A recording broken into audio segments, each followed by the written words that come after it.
Hello friends and greetings for the day. Welcome back to another tutorial on ISTQB Foundation level sample paper discussions. We are talking about the tips, tricks and time management related to this examination.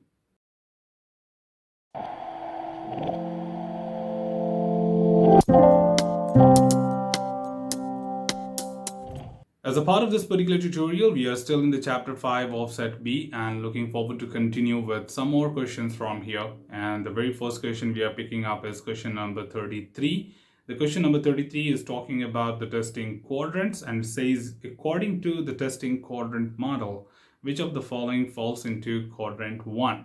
That is technology facing and supports the team. I think we just need to keep it very, very straightforward and to the point. If you know the quadrants with their particular level and the type of testing being conducted there and the amount of automation we look forward to have in each quadrant and what does it support, like critique the product or support the team, is very, very important. Or whether it is business facing or technology facing will lead to the right answer. If you are confused with that and you don't remember, there's no justification which can explain you that why did we pick that as the right answer or what is the wrong answer, right? So very simple. When you talk about the quadrant 1, which is technology facing and supporting the team, conducts the basic test, that is component and component integration testing, and it is fully automated.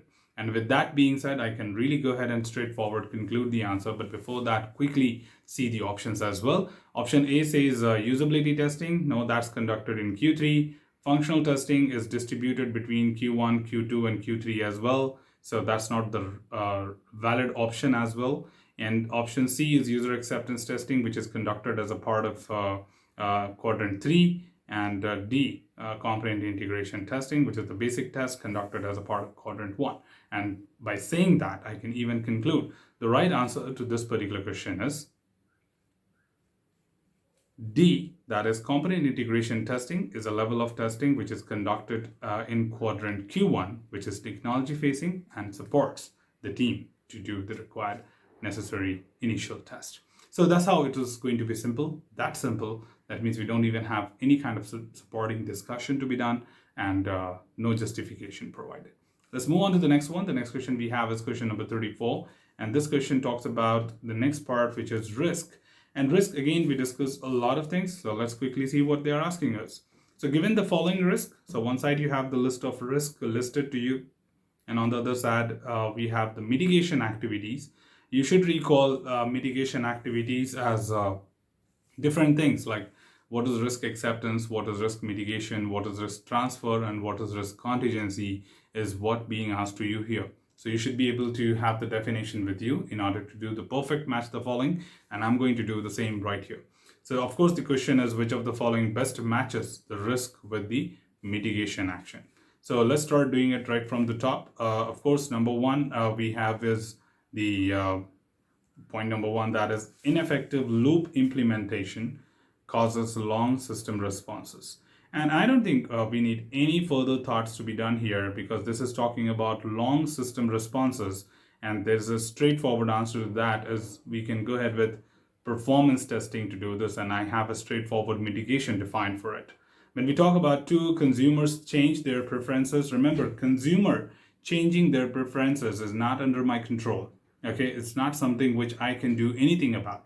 For example, you search on YouTube with a particular keyword and later you just click on a random video. For example, I searched on YouTube that I want to see things related to drama, and there was one horror recommendation also or something which excited me. And instead of choosing anything from drama, I chose comedy. Now, this is not something which a development organization can ever handle because it totally depends on user perception or the way the user will behave dynamically during their time. And this would straightforward go to the risk acceptance. Okay, risk acceptance. These type of risk I cannot do anything about. Okay, and we accept this risk.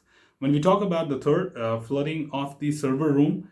Now, flooding of the server room is a little interesting thing because flood is not under our control. We might not do a lot of things, but yes, at the same time, we can do this as a risk transfer because there might be another team who's responsible to prevent these things to happen in terms of like they can do better, like how to make the server room more protected, soundproof, waterproof, etc. So it's not a testing team or me identifying the risk who is going to mitigate it. So we generally push these things to another team who is taking care of the infrastructure, and they will be responsible to take care of that. So in that context, the flooding of the server room basically goes to D, that is risk transfer. And we are just left with one more, that is patients above a certain age receive inaccurate report.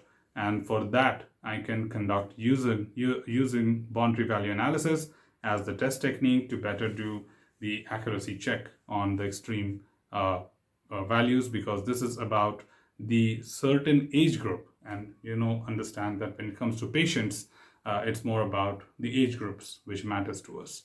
So I think with that being said, we already have the answer. The right answer to this particular question is C, that is 1 goes to B, 2 goes to A, 3 goes to D, and 4 goes to C. So given that you really have a good understanding of categorizing things into different categories, you can really make this conclusion very fast. But again, take your own time, because this is where you need to be sharp, patient, and attentive, all three at the same time, to make a conclusion. Anyways, let's move on to the next question. The next question we have is question number 35. And this is talking about which of the following is a product quality metric. Now you may come back and tell me that, did we discuss this as a part of the syllabus? Answer is absolutely no. Okay, but they're going to give you something which is very much related to that, what you can understand. As I told you, we have not discussed the process matrix, the product matrix, the project matrix, the people matrix. These are all in the advanced level test manager. However, to a certain extent, I feel that this question is not relevant to CTFL, because in CTFL, we have not described to you that how do you differentiate between these 4 classification of matrices. That is pretty much the syllabus of the advanced level. And at the same time, even if this appears, I think we can still make some basic judgments, given that we know what the matrices are and how exactly it can be used within the process and with respect to the product. But however, this is not a relevant question which you should be asking at the foundation level. So I'm against this question, first of all. Let's move on to the next. The options what have been given to us is mean time to failure, number of defects found, requirement coverage, defect detection percentage. So to simplify it better to you, let's use this with an explanation so that you can understand. The very first thing, that is mean time to failure, is basically measured as the time between 2 failures. So say, for example, I executed 20 test cases, okay, and the test case 1 failed, then test case 4 failed, then test case 9 failed, then test case 15 failed. So I will take out the mean between these differences to see that on an average, every 3rd test case, or on an average, every 4th test case in my test suite is going to fail. Okay, and that sometimes defines a very clear cut the product quality metric, right? Because the more number of failures I have, the poorer the product quality is.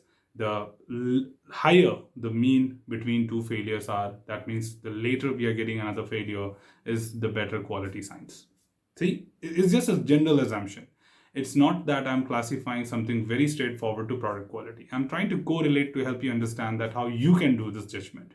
Okay, so the more frequently we get the defects, that is failure, poor the quality, and the more later we get the failures, we say it is better the quality, and that's how it is defining the product quality. Let's move on to the next one. The next one we have is the option B, which says number of defects found. Number of defects found is basically an example of defect matrix. Again, if I tell you further from the process, project, product, and people, we have 5 primary dimensions which we can measure. That is the defect, the test, the risk, coverage, and confidence. These are the 5 primary dimensions we can measure. And this metric is straightforward related to defect metric and only measures defect, nothing other than that. Okay, so that's not something related to product metric. On the other hand, if I see requirement coverage, this is related to coverage metric. And again, the defect detection percentage, the number of defects identified, is the defect metric again, but not related to product. So with that context, I think we can keep it straightforward and simple. The right answer to this particular question is A, that is mean time to failure is one of the example for the product risk, product quality metric. But still, all I'm saying is this is not the type of question which you should be expecting in the examination, because the syllabus did not discuss more about it. So I think that's all what we have from this particular video. We shall be looking forward to add the remaining 3 questions from this chapter, and then we should move on to chapter 6. So that's all from this particular tutorial, team. Should you have anything else, feel free to comment below. I'm always there to address your queries and answer them well. Till then, keep learning, keep exploring, keep understanding the context. Thanks for watching the video, team, and happy learning.